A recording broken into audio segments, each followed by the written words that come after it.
Access Sportsnet Lakers brought to you by Arrowhead at Mountain Spring Water. Chris McGee, Big Game James Worthy, Robert Horry, Mike Bresnahan, Mike Trudell is out in Orlando. The Lakers dropped their third in a row.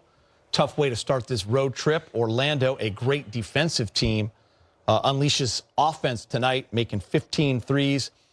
Paolo and Franz Wagner combined for 62 points. Their bench scored 30 points. The Lakers gave up a 7-0 run to end that first half. They were up 9.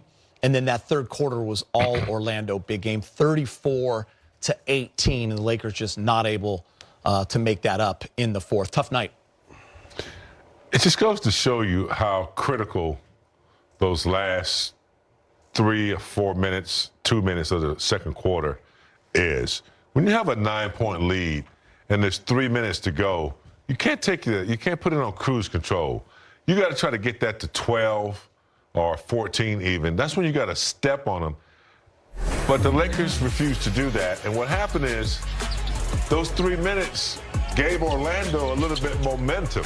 You know, when you're going into the locker room, if you cut the lead down to whatever it was at half, what was it, 3 or 2? Two. When you do that, the coach is telling you, you know, they disrespect you, whatever. And then you come out and stink bomb the third. 18 points, Rob, you were telling me? Mm-hmm. That's unacceptable when you're on the road, the first road trip, and it just seemed like it wasn't enough intensity on the defensive end. Wagner, Paolo, they're good. I mean, they're big, they're strong, and they presented some problems in matchups. But I just didn't think the Lakers reacted with a sense of urgency, you know, having lost, 3 in a row and then being the first game on the road where you had a chance to put a cushion on that 9-point lead. You gave them the momentum, and they came and took the game from them. I just thought it was just too much Paolo and Franz. 32 and 30. You know, you think about that. Anthony Black at 17. Yeah, off the bench, he had 17. I never even heard of Mr. Black before tonight. And so you look at when you have the two superstars able to score 30, because you think about when our two superstars score 30 or more points, we usually get a win. And that lets you know right now they was in attack mode. You think about Paolo, he shot 12 free throws tonight. He was in attack mode. You know, the only guy that really shoots a lot of free throws for us is Luka. And LeBron, you know, he got 7 tonight, but you show who's in attack mode. And I think sometimes we get so caught up on shooting threes. You know, you playing a team like Orlando, who's really not, it's, by law, by paper, it says a good defense. But name one player on that team outside of KCP that would scare you defensively. Nobody. And sometimes you have to take advantage of that. I think tonight we just settled for too many outside shots. Yeah, a little worried about the Laker defense right now. Giving up 146 to Chicago 2 nights ago. Not exactly a high-powered offense. And giving up 118 to Orlando tonight. This team was dead last in points per game, or just under 105. So the Laker defense really struggling. Jackson Hayes, 5 fouls. See if he's okay. You know, it's not a lot of rim protection tonight, James. Vanderbilt got foul trouble too, did he not? Vanderbilt had 3 fouls in about 15 seconds in the first quarter. So he was definitely decaffeinated as far as what he could do defensively. And big picture, Lakers now only 2.5 games above Minnesota for 7th. What have we been saying for months? Whatever you do, do not end up in that play-in tournament. Lakers, you know, back-to-back tough losses to teams below 500 in the East. Definitely got to put together some wins with 3 games left in this road trip. Yeah, let's talk a little Paolo. Paolo had 30. Franz Wagner had 32. These two guys were awesome. Rob, 9 of 17 for Paolo, but also the 7 rebounds, getting to the free throw line. He is big. He's physical. Franz Wagner, also great player. And those two just at the top of their game tonight. Well, when you talk about athletic guys, young athletic guys, these two guys are at the top of that list. You talk about Franz, what he did to us the last time in our building, hitting the game winner.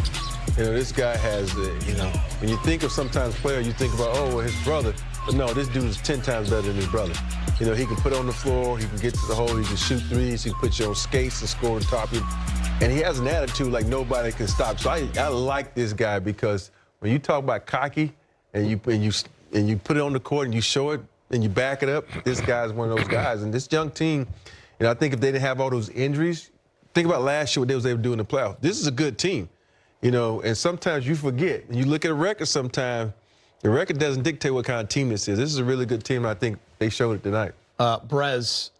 Orlando was charged up, by the way, so Dwight Howard, who won a ring with the Lakers, obviously, was getting inducted into the Orlando Hall of Fame, and this was after the game. Dwight was feeling it. Dwight Howard, 2-time Laker, 3-time Laker, right? Forget how many times he was here. Very good player for the Magic. And, yeah, I guess they can celebrate. You know, they scored 118 tonight when points have been hard to come by. And Rob, to your point, this team is really not the 8th best team in the East. That's where they are in the standings coming into tonight's game. Banchero got hurt in the 5th game of the season. He missed 2.5 months. I just can't stop watching Dwight. I mean, that's fire. Whatever. I mean, Banchero got hurt, or else this team would be much higher in the standings, probably fighting for that 4 seed, maybe even 3. Let's focus on the Lakers, guys. Losers of 3 in a row. They've lost 7 of 10. You got Indiana and the Bulls on a back-to-back coming up. Yeah. Those are tough games. And then obviously at Memphis, and you come home, you face the Rockets. So a crucial stretch here.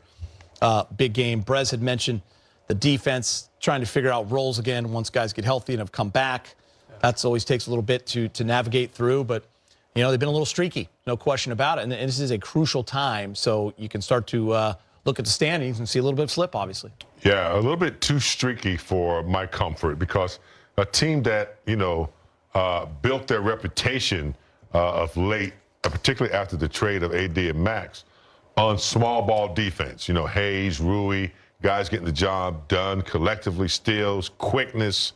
And that seemed to have kind of taken a little nap, you know, in these last few games that they've lost. They got to figure out how to way to let that be their #1 priority. I mean, offensively, they're not going to have a problem scoring. But when you can only score 18 points and the other team is just doing whatever they want, that's something to be concerned about, especially when you're on the road. The only thing you have on the road is your defense intensity. And if you don't have that and you can't make stops, you got a problem. Yeah, I look at the defense and you think about, you look down the line, you're like, okay, how many block shots did the Lakers have tonight? 1. How many steals did the Lakers have tonight? 7. You know, that's a sign of how hard you are playing defense. If you think about what Dodo and Vando can do getting in the pass lane, what LeBron can do in the pass lane, it seemed like that intensity wasn't there. I don't know if because, you know, Vando is that guy who comes out the bench and livens him up defense. He got in foul trouble. He kind of didn't have that same intensity. But to me, the defense tonight was kind of like, okay, we're going to do this. In that zone, I don't know if they need to just scrap that, because they shot them out of that zone. They stayed in it. And for me, if something's not working, especially like a zone, you got to move back to what you're used to, and that's man-to-man defense. And that was one of the things that I look at. I'm like, are they still in the zone? Are they getting waxed like this, and they still in the zone? So it didn't make sense to me. The Laker bench, 14 points. Outscored by Anthony Black, 17-14. So the bench, you know, Dalton Connect didn't play a lot, didn't score a lot. He's been pretty good lately. He only got 5 minutes. So yeah, you got all these guys coming back, so you got to hope the bench kind of picks up where they should be, because, you know, 14 points, it's not a good total for any game at any time. All right, let's get you to the highlights.